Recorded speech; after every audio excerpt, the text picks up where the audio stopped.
Voici une petite plante vivace qui fait 30 cm de haut à peu près, qui est originaire de Madagascar et qui fait partie de la famille des Crassulaceae. C'est donc une plante grasse, on l'appelle le kalanchoe. Alors ça s'écrit kalanchoe avec un CH, mais on prononce kalanchoe avec un K. C'est une plante très facile de culture et d'entretien. Il ne pose quasiment aucun problème et en plus il n'a pas d'ennemis. Son seul problème, bah oui parce qu'il en a un, c'est le jardinier. Le jardinier qui peut avoir la main lourde au niveau de l'arrosage. Ben oui, c'est une plante grasse, donc c'est une plante qui n'aime pas l'excès d'eau. Pendant la floraison, avec un arrosage par semaine, ça devrait suffire. Alors on va arroser lorsque le sol est bien sec en surface, ça c'est la règle.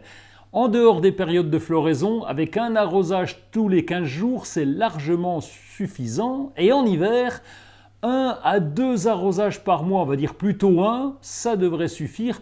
Voire, allez, un peu plus, on va passer à 2 si l'air de votre intérieur est très sec et très chaud. Le kalanchoe est une plante qui aime aussi beaucoup la lumière. On va donc, pendant l'hiver, les mauvaises périodes, le placer derrière la fenêtre à l'intérieur. Par contre, pendant la saison, même en été, on peut le laisser dehors. Il faut éviter le soleil direct quand même.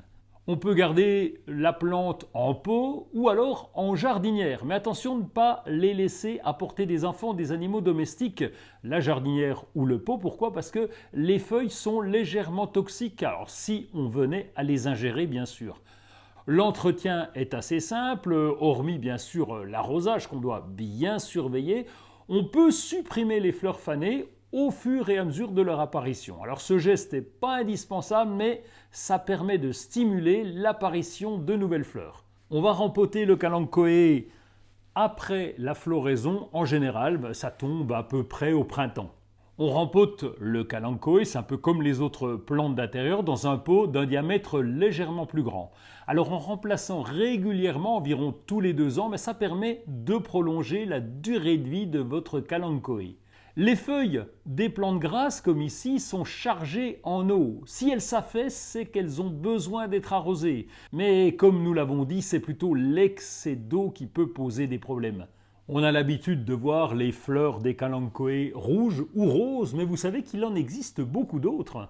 C'est le cas par exemple de celui-ci avec de petites fleurs jaunes et un cœur orange, c'est original. Un peu plus classique, tout blanc, mais avec des fleurs doubles et très denses. Toujours en fleurs doubles avec un rose cramoisi et des nuances de jaune, c'est original. Roselina Amarillo, ça c'est son nom. Lui, il possède des fleurs doubles et jaunes. Un autre avec des fleurs simples et un cœur rouge, très original. Et on termine avec Perfecta Orange, comme son nom l'indique, les fleurs sont orange avec de jolies fleurs doubles.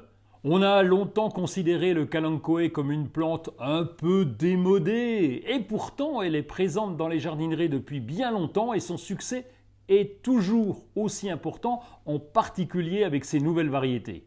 Dans tous les cas, le kalanchoe est une plante facile si vous maîtrisez l'arrosage. Jamais trop d'eau. Et puis pour Noël, c'est la plante parfaite pour les fêtes de fin d'année, puisque quand on ajoute un pot rouge avec cette floraison rouge, on est en plein dans les couleurs de Noël.